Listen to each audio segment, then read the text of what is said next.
ನಮಸ್ಕಾರ. ಸಿಇಟಿ 2026 ಅರ್ಜಿಯನ್ನು ಯಾವುದೇ ತಪ್ಪುಗಳಿಲ್ಲದೆ ಸರಾಗವಾಗಿ ಸಲ್ಲಿಸುವುದು ಹೇಗೆ ಅಂತ ಈ ವಿವರಣೆಯಲ್ಲಿ ನೋಡೋಣ. ಇದು ಪ್ರತಿಯೊಬ್ಬ ವಿದ್ಯಾರ್ಥಿಯ ಮುಂದಿನ ಹಾದಿಗೆ ಒಂದು ಪ್ರಮುಖ ಹೆಜ್ಜೆ. ಮೊದಲಿಗೆ ಒಂದು ಪ್ರಮುಖ ಪ್ರಶ್ನೆಯಿಂದ ಶುರು ಮಾಡೋಣ. ಈ ಸಿಇಟಿ ಅರ್ಜಿ ಯಾಕೆ ಕೇವಲ ಒಂದು ಫಾರ್ಮ್ ಅಲ್ಲ, ಅದಕ್ಕಿಂತ ತುಂಬಾನೇ ಹೆಚ್ಚು. ಇದರ ಉತ್ತರ ಪ್ರತಿಯೊಬ್ಬರಿಗೂ ತಿಳಿದಿರಲೇಬೇಕು. ಯಾಕಂದ್ರೆ ಕರ್ನಾಟಕ ಪರೀಕ್ಷಾ ಪ್ರಾಧಿಕಾರ ಅಂದ್ರೆ ಕೆಇಎ ಬಳಸೋದು ಒಂದು ವಿಶೇಷ ವ್ಯವಸ್ಥೆ. ಇದು ಅಪ್ಲಿಕೇಶನ್ ಕಮ್ ಕೌನ್ಸೆಲಿಂಗ್ ಮಾಡ್ಯೂಲ್. ಅಂದ್ರೆ ಈಗ ಅರ್ಜಿಯಲ್ಲಿ ಯಾವ ಮಾಹಿತಿ ನಮೂದಿಸಲಾಗುತ್ತದೆಯೋ ಅದೇ ಕೌನ್ಸೆಲಿಂಗ್ ಮುಗಿಯೋವರೆಗೂ ಅಂತಿಮ, ಆಮೇಲೆ ಬದಲಾಯಿಸೋಕೆ ಆಗೋದೇ ಇಲ್ಲ. ಸರಿ, ಈ ಇಡೀ ಪ್ರಕ್ರಿಯೆನ ಸರಳವಾಗಿ ಅರ್ಥ ಮಾಡ್ಕೊಳ್ಳೋಕೆ ನಾವು ಇದನ್ನ 6 ಮುಖ್ಯ ಭಾಗಗಳಾಗಿ ನೋಡೋಣ.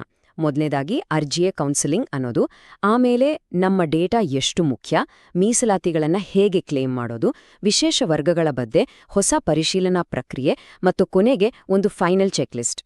ಮೊದಲನೇ ವಿಭಾಗ ಮತ್ತು ಅಷ್ಟೇ ಮುಖ್ಯವಾದದ್ದು ಅರ್ಜಿಯೇ ಕೌನ್ಸೆಲಿಂಗ್. ಈ ಒಂದು ಮಾತನ್ನು ಚೆನ್ನಾಗಿ ನೆನಪಿನಲ್ಲಿಟ್ಕೊಳ್ಬೇಕು. ಯಾಕಂದ್ರೆ ಇಲ್ಲಿ ತುಂಬುವ ಪ್ರತಿಯೊಂದು ವಿವರಕ್ಕೂ ಅದರದ್ದೇ ಆದ ತೂಕವಿದೆ. ಅಂದ್ರೆ ಈಗ ನೀವು ಯಾವ ಮೀಸಲಾತಿ ಕ್ಲೇಮ್ ಮಾಡ್ತಿರೋ ಅದೇ ನಿಮ್ಮ ಸೀಟು ಹಂಚಿಕೆಯ ಭವಿಷ್ಯವನ್ನ ನಿರ್ಧರಿಸುತ್ತೆ. ಆಮೇಲೆ ಅಯ್ಯೋ ನಾನಿದನ್ನ ಕ್ಲೇಮ್ ಮಾಡೋದು ಮರ್ತ್ಬಿಟ್ಟೆ ಅಂದ್ಕೊಂಡ್ರೆ ಯಾವುದೇ ಪ್ರಯೋಜನ ಇಲ್ಲ. ಎರಡನೇ ಅವಕಾಶ ಅನ್ನೋದೇ ಇಲ್ಲಿ ಇರೋದಿಲ್ಲ. ಹಾಗಾದ್ರೆ ಈ ಭದ್ರ ಬುನಾದಿಗೆ ಬೇಕಾಗಿರೋದು ಏನು? ಅದುವೇ ನಮ್ಮ ವೈಯಕ್ತಿಕ ಮಾಹಿತಿ. ಎಲ್ಲಾ ದಾಖಲೆಗಳಲ್ಲೂ ಈ ಮಾಹಿತಿ ಒಂದೇ ರೀತಿ ಇರೋದು ತುಂಬಾನೇ ಮುಖ್ಯ. ಇಲ್ಲವಾದರೆ ಸಣ್ಣ ತಪ್ಪುಗಳು ಕೂಡ ದೊಡ್ಡ ಸಮಸ್ಯೆಗೆ ಕಾರಣವಾಗಬಹುದು. ಅರ್ಜಿ ತುಂಬೋಕೆ ಕೂರೋ ಮುಂಚೆ SLC marks card, Aadhaar card ಮತ್ತು ಜಾತಿ/ಆದಾಯ ಪ್ರಮಾಣಪತ್ರ 3 ಪಕ್ಕಾ ಇಟ್ಕೊಳ್ಳಿ. ವಿದ್ಯಾರ್ಥಿಯ ಹೆಸರು, ಪೋಷಕರ ಹೆಸರು, ಹುಟ್ಟಿದ ದಿನಾಂಕ ಅಕ್ಷರಶಃ ಒಂದೇ ರೀತಿ ಇರಬೇಕು. ಒಂದು ಸ್ಪೆಲ್ಲಿಂಗ್ ತಪ್ಪಿದ್ರೂ ಮುಂದೆ ಸಮಸ್ಯೆ ಆಗಬಹುದು. ಏನಾದ್ರೂ ವ್ಯತ್ಯಾಸ ಇದ್ರೆ ಈಗ್ಲೇ ಸರಿಪಡಿಸ್ಕೊಳ್ಳೋದು ಉತ್ತಮ. ಇನ್ನೊಂದು ಕಡೆ ಎಷ್ಟೋ ಜನ ತಪ್ಪು ಆಡೋದು ಅಲ್ಲೇ ಫೋಟೋ ಸಿಗ್ನೇಚರ್ ಅಪ್ಲೋಡ್ ಮಾಡುವಾಗ ಫೋಟೋ ಹಾಕೋ ಜಾಗದಲ್ಲಿ ಸಹಿ ಹಾಕೋ ಜಾಗದಲ್ಲಿ ಫೋಟೋ ಹಾಕ್ಬಿಡ್ತಾರೆ. ಈಗ ಪರೀಕ್ಷಾ ಕೇಂದ್ರಗಳಲ್ಲಿ, ಕಾಲೇಜ್ ಅಡ್ಮಿಷನ್ ಸಮಯದಲ್ಲಿ ಎಐ ಆಧಾರಿತ ಪರಿಶೀಲನೆ ಮಾಡ್ತಾರೆ. ಈ ರೀತಿ ಅದಲು ಬದಲಾದ್ರೆ ಅರ್ಜಿ ತಿರಸ್ಕೃತವಾಗುವ ಸಾಧ್ಯತೆ ಇರುತ್ತೆ. ಮತ್ತೊಂದು ಅತಿ ಮುಖ್ಯವಾದ ವಿಷಯ ಸಂಪರ್ಕ ವಿವರಗಳು. ದಯವಿಟ್ಟು ವಿದ್ಯಾರ್ಥಿಯ ಅಥವಾ ಪೋಷಕರ ಮೊಬೈಲ್ ನಂಬರ್, ಇಮೇಲ್ ಐಡಿ ಕೊಡಿ. ಸೈಬರ್ ಕೆಫೆಯವರದ್ದು ಖಂಡಿತ ಬೇಡ. ಯಾಕಂದ್ರೆ ಕೆಇಎ ಕಳಿಸೋ ಪ್ರತಿಯೊಂದು ಅಪ್ಡೇಟ್ ಒಟಿಪಿಯಿಂದ ಹಿಡಿದು ಫಲಿತಾಂಶ, ಕೌನ್ಸೆಲಿಂಗ್ ದಿನಾಂಕಗಳವರೆಗೂ ಎಲ್ಲವೂ ವಾಟ್ಸಾಪ್, ಎಸ್ಎಂಎಸ್ ಮತ್ತು ಇಮೇಲ್ ಮೂಲಕವೇ ಬರುತ್ತೆ. ಸರಿ, ಈಗ ಮೀಸಲಾತಿಗಳ ಬಗ್ಗೆ ಮಾತಾಡೋಣ. ಇದು ತುಂಬಾ ಸೂಕ್ಷ್ಮವಾದ ವಿಚಾರ. ಇಲ್ಲಿ ಸಣ್ಣ ತಪ್ಪು ಮಾಡಿದ್ರೂ ದೊಡ್ಡ ಅವಕಾಶವನ್ನೇ ಕಳೆದುಕೊಳ್ಬೇಕಾಗುತ್ತೆ. ವಿಶೇಷವಾಗಿ ವೈದ್ಯಕೀಯ, ದಂತವೈದ್ಯಕೀಯ ಸೀಟು ಆಕಾಂಕ್ಷಿಗಳು ಗಮನಿಸಬೇಕು. ಧಾರ್ಮಿಕ ಅಥವಾ ಭಾಷಾ ಅಲ್ಪಸಂಖ್ಯಾತ ಸ್ಟೇಟಸ್ ಇದ್ರೆ ಅದನ್ನ ಈಗಲೇ ಅಪ್ಲಿಕೇಶನ್ನಲ್ಲೇ ಕ್ಲೇಮ್ ಮಾಡಬೇಕು. ಫಲಿತಾಂಶ ಬಂದ ಮೇಲೆ ಓಹೋ ನಾನು ಕ್ಲೇಮ್ ಮಾಡೋದು ಮರ್ತ್ಬಿಟ್ಟೆ ಅಂದ್ರೆ ಆಗ ಏನೂ ಮಾಡೋಕ್ಕಾಗಲ್ಲ, ಅವಕಾಶ ಕೈತಪ್ಪಿ ಹೋಗುತ್ತೆ.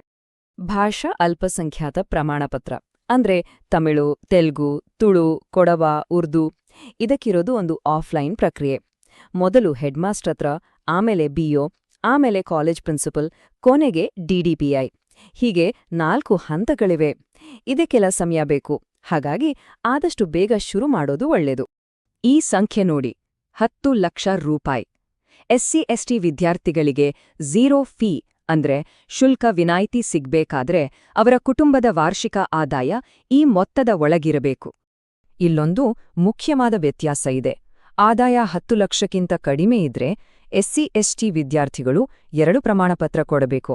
ಒಂದು ಜಾತಿ ಪ್ರಮಾಣಪತ್ರ, ಮತ್ತೊಂದು ಆದಾಯ ಪ್ರಮಾಣಪತ್ರ. ಎರಡಕ್ಕೂ ಪ್ರತ್ಯೇಕ ಆರ್ಡಿ ನಂಬರ್ ಇರಬೇಕು. ಒಂದು ವೇಳೆ ಆದಾಯ 10 ಲಕ್ಷಕ್ಕಿಂತ ಹೆಚ್ಚಿದ್ರೆ ಮೀಸಲಾತಿಗಾಗಿ ಕೇವಲ ಜಾತಿ ಪ್ರಮಾಣಪತ್ರ ಕೊಟ್ರೆ ಸಾಕು. ಮುಂದಿನದು ವಿಶೇಷ ವರ್ಗಗಳು. ಇಲ್ಲಿ ನಿಯಮಗಳು ತುಂಬಾ ಕಠಿಣ, ಹಾಗಾಗಿ ಹೆಚ್ಚಿನ ಜಾಗರೂಕತೆ ಬೇಕೇ ಬೇಕು. ಕ್ರೀಡಾಕೂಟ ಕ್ಲೇಮ್ ಮಾಡೋರು ಗಮನಿಸಿ. ಕಳೆದ 3 ವರ್ಷಗಳಲ್ಲಿ ಕರ್ನಾಟಕವನ್ನ ರಾಜ್ಯ, ರಾಷ್ಟ್ರೀಯ ಅಥವಾ ಅಂತಾರಾಷ್ಟ್ರೀಯ ಮಟ್ಟದಲ್ಲಿ ಪ್ರತಿನಿಧಿಸಿದ್ರೆ ಮಾತ್ರ ಇದು ಅನ್ವಯ ಆಗುತ್ತೆ. ಶಾಲಾ ಮಟ್ಟದ ಅಥವಾ ಸ್ಥಳೀಯ ಸ್ಪರ್ಧೆಗಳ ಪ್ರಮಾಣಪತ್ರಗಳಿಗೆ ಇಲ್ಲಿ ಮಾನ್ಯತೆ ಇಲ್ಲ. ಯಾವೆಲ್ಲ ಕ್ರೀಡೆಗಳಿಗೆ ಅರ್ಹತೆ ಇದೆ ಅಂತ ಕೆಇಎ ಬ್ರೋಷರ್ನಲ್ಲಿ ಒಮ್ಮೆ ನೋಡಿ ಖಚಿತಪಡಿಸಿಕೊಳ್ಳಿ. ಇನ್ನು ಪಿಡಬ್ಲ್ಯೂಡಿ ಅಂದ್ರೆ ವಿಕಲಚೇತನರ ಕೋಟಾ. ಕೆಇಎ ಒಂದು ಕಠಿಣ ಎಚ್ಚರಿಕೆ ನೀಡಿದೆ. ಯಾರಾದ್ರೂ ನಕಲಿ ಪ್ರಮಾಣಪತ್ರ ಬಳಸಿ ಸೀಟು ಪಡೆಯೋಕೆ ಪ್ರಯತ್ನಿಸಿದ್ರೆ ಅವರ ಮೇಲೆ ಖಂಡಿತ ಕಾನೂನು ಕ್ರಮ ಜರುಗಿಸ್ತೀವಿ ಅಂತ ಸ್ಪಷ್ಟವಾಗಿ ಹೇಳಿದ್ದಾರೆ. ಇದು ಬರೀ ಮಾತಲ್ಲ, ಹೋದ ವರ್ಷ ಒಂದೇ ಬರೋಬ್ಬರಿ 21 ಎಫ್ಐಆರ್ಗಳು ದಾಖಲಾಗಿವೆ ನಕಲಿ ವೈದ್ಯಕೀಯ ಪ್ರಮಾಣಪತ್ರ ಕೊಟ್ಟವರ ಮೇಲೆ. ಇವರೆಲ್ಲರನ್ನೂ ಕೌನ್ಸಿಲಿಂಗ್ನಿಂದ ಶಾಶ್ವತವಾಗಿ ಅನರ್ಹಗೊಳಿಸಲಾಗಿದೆ. ಹಿಂದೆ ಆದ ಇಂಥ ಸಮಸ್ಯೆಗಳನ್ನ ತಡೆಯೋಕೆ ಕೆಇಎ ಈ ವರ್ಷ ಒಂದು ಹೊಸ ಸ್ಮಾರ್ಟ್ ಪರಿಶೀಲನಾ ವ್ಯವಸ್ಥೆಯನ್ನು ತಂದಿದೆ. ಈ ಹೊಸ ವ್ಯವಸ್ಥೆಯಲ್ಲಿ 2 ದಾರಿಗಳಿವೆ. ಮೊದಲನೆಯದು, ಯಾವುದೇ ಮೀಸಲಾತಿ ಕ್ಲೇಮ್ ಮಾಡದವರಿಗೆ ಇವರ ಎಲ್ಲಾ ಡೇಟಾ ಸರ್ಕಾರಿ ದಾಖಲೆಗಳಿಂದ ಆಟೋಮ್ಯಾಟಿಕ್ ಆಗಿ ಪರಿಶೀಲನೆಯಾಗುತ್ತೆ. ಶುಲ್ಕ ಕಟ್ಟಿದ ತಕ್ಷಣ ಫೈನಲ್ ಅಪ್ಲಿಕೇಶನ್ ಡೌನ್ಲೋಡ್ ಮಾಡಬಹುದು. ಆದ್ರೆ ಎರಡನೇ ದಾರಿಯಲ್ಲಿ ಗ್ರಾಮೀಣ, ಕನ್ನಡ ಮಾಧ್ಯಮ, ಅಲ್ಪಸಂಖ್ಯಾತ ಅಂತ ಮೀಸಲಾತಿ ಕ್ಲೇಮ್ ಮಾಡೋರು ಖುದ್ದಾಗಿ ದಾಖಲೆಗಳ ಪರಿಶೀಲನೆಗಾಗಿ ಕಾಲೇಜ್ಗೆ ಹೋಗ್ಲೇಬೇಕು. ಈ ಪರಿಶೀಲನಾ ಪ್ರಕ್ರಿಯೆ ಹೀಗಿದೆ. ಮೊದಲು ಆನ್ಲೈನ್ನಲ್ಲಿ ಅರ್ಜಿ ತುಂಬಿ ಶುಲ್ಕ ಪಾವತಿಸಬೇಕು. ಆಗ ಒಂದು ಕ್ಲೇಮ್ ಸ್ಲಿಪ್ ಬರುತ್ತೆ. ಗಮನಿಸಿ, ಇದು ಫೈನಲ್ ಅಪ್ಲಿಕೇಶನ್ ಅಲ್ಲ. ಈ ಸ್ಲಿಪ್ ಮತ್ತು ಎಲ್ಲಾ ಮೂಲ ದಾಖಲೆಗಳನ್ನು ತಗೊಂಡು ಕಾಲೇಜ್ ಪ್ರಾಂಶುಪಾಲರ ಹತ್ರ ಹೋಗ್ಬೇಕು. ಅವರು ಆನ್ಲೈನ್ನಲ್ಲಿ ಎಲ್ಲವನ್ನೂ ಪರಿಶೀಲಿಸಿ ಅನುಮೋದಿಸಿದ ಮೇಲಷ್ಟೇ ಅಂತಿಮ ಅರ್ಜಿ ಡೌನ್ಲೋಡ್ ಮಾಡೋಕೆ ಸಿಗೋದು. ಸರಿ, ಇಷ್ಟೆಲ್ಲ ನೋಡಿದ್ಮೇಲೆ ಕೊನೆಯಲಾಗಿ ಒಂದು ಕ್ವಿಕ್ ಚೆಕ್ಲಿಸ್ಟ್ ನೋಡೋಣ. ಅರ್ಜಿ ಹಾಕುವಾಗ ಏನೆಲ್ಲ ಮಾಡಬೇಕು ಅಂತ. ಹಾಗಾದ್ರೆ ಮಾಡ್ಬೇಕಾದ್ದು ಇಷ್ಟು. ಮೊದಲ್ನೇದು ತಯಾರಿ. ಅರ್ಜಿ ತುಂಬೋಕೆ ಕೂರೋ ಮುಂಚೆನೇ ಎಲ್ಲಾ ಪ್ರಮಾಣಪತ್ರಗಳನ್ನ ರೆಡಿ ಮಾಡ್ಕೊಳ್ಳಿ. ಎರಡನೇದು ಸಮಾಧಾನ. ಅರ್ಜಿಗೆ ಪೂರ್ತಿ 1 ತಿಂಗಳ ಸಮಯ ಇದೆ, ಅವಸರ ಬೇಡ. ಮೂರನೇದು ಜಾಗರೂಕತೆ. ಸೈಬರ್ ಕೆಫೆಗೆ ಹೋದ್ರೆ ಆಪರೇಟರ್ ಪಕ್ಕ ಕೂತು ಪ್ರತಿಯೊಂದನ್ನು ನೋಡಿ. ನಾಲ್ಕನೇದು ಸ್ವಂತ ಮಾಹಿತಿ, ವೈಯಕ್ತಿಕ ಮೊಬೈಲ್, ಇಮೇಲ್ ಬಳಸಿ. ಐದನೇದು ಮೀಸಲಾತಿ ಇದ್ರೆ ಕಾಲೇಜ್ನಲ್ಲಿ ಪರಿಶೀಲನೆ ಮುಗಿದಿದೆಯಾ ಅಂತ ಖಚಿತಪಡಿಸ್ಕೊಳ್ಳಿ. ಮತ್ತು ಕೊನೆಯದಾಗಿ ಕೆಇಎ ಕೊಟ್ಟಿರೋ ದಿಕ್ಸೂಚಿ ಗೈಡ್ಬುಕ್ ಅನ್ನ ಒಮ್ಮೆ ಓದಿ. ಈ ಎಲ್ಲ ಸಣ್ಣ ಸಣ್ಣ ವಿವರಗಳ ಬಗ್ಗೆ ಗಮನ ಕೊಟ್ರೆ ಈ ಇಡೀ ಪ್ರಕ್ರಿಯೆ ತುಂಬಾನೇ ಸುಲಭ ಅನ್ಸುತ್ತೆ. ಆಗ ನಿಜವಾಗಿಯೂ ಮುಖ್ಯವಾದ ವಿಷಯದ ಮೇಲೆ, ಅಂದ್ರೆ ಪರೀಕ್ಷೆಗೆ ಚೆನ್ನಾಗಿ ತಯಾರಿ ನಡೆಸೋದ್ರ ಮೇಲೆ ಪೂರ್ತಿ ಗಮನ ಹರಿಸಬಹುದು. ಎಲ್ಲರಿಗೂ ಶುಭವಾಗಲಿ.